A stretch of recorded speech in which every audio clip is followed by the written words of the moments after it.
Big boss ಮನೆಯ ಓಡುವ ಕುದುರೆ ಆಗಿದ್ದ ಗಿಲ್ಲಿ ನಟ ಇನ್ನು ಫಿನಾಲೆಗೆ ತಲುಪಿಲ್ಲ.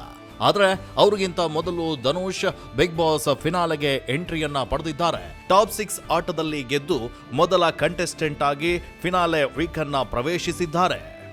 ಬಿಗ್ ಬಾಸ್ ನಲ್ಲಿ ಯಾರು ಗೆಲ್ತಾರೆ ಎಂಬ ಚರ್ಚೆ ಜೋರಾಗಿ ನಡೀತಾ ಇದೆ. ಗಿಲ್ಲಿ ನಟ ಮೇಲೆ ವೀಕ್ಷಕರ ಭರವಸೆ ಸಾಕಷ್ಟಿದೆ. ಆದರೆ ಟಾಪ್ 6 ಆಟದಲ್ಲಿ ಗಿಲ್ಲಿ ನಟ ಎಡವಿದ್ದಾರೆ. ಎಲ್ಲರಿಗಿಂತ ಮೊದಲು ಗಿಲ್ಲಿ ನಟ ಫಿನಾಲೆಯನ್ನ ಪ್ರವೇಶಿಸಬಹುದು ಅಂತ ಊಹಿಸಲಾಗಿತ್ತು. ಆದರೆ ಆಗಿದ್ದೇ ಬೇರೆ. ಗಿಲ್ಲಿ ನಟ ಅವರಿಗಿಂತಲೂ ಮೊದಲು ಧನುಷ್ ಬಿಗ್ ಬಾಸ್ 12ರ ಫಿನಾಲೆಯನ್ನ ತಲುಪಿದ್ದಾರೆ. ಇದು ಧನುಷ್ ಫ್ಯಾನ್ಸ್ಗೆ ಸಖತ್ ಖುಷಿ ತಂದಿದೆ. ಕಳೆದ ವಾರ ಧನುಷ್ ಕ್ಯಾಪ್ಟನ್ ಆದ್ರೂ ಈ ಸೀಸನ್ನ ಕೊನೆ ಕ್ಯಾಪ್ಟನ್ ಆದ್ರಿಂದ ಅವರಿಗೆ ಕೆಲವು ವಿಶೇಷ ಅಧಿಕಾರಗಳು ಸಿಕ್ಕಿದ್ವು. ಟಾಪ್ 6 ಆಟದಲ್ಲಿ ನೇರವಾಗಿ ಸ್ಪರ್ಧಿಸುವ ಚಾನ್ಸ್ ಸಿಕ್ಕಿತ್ತು.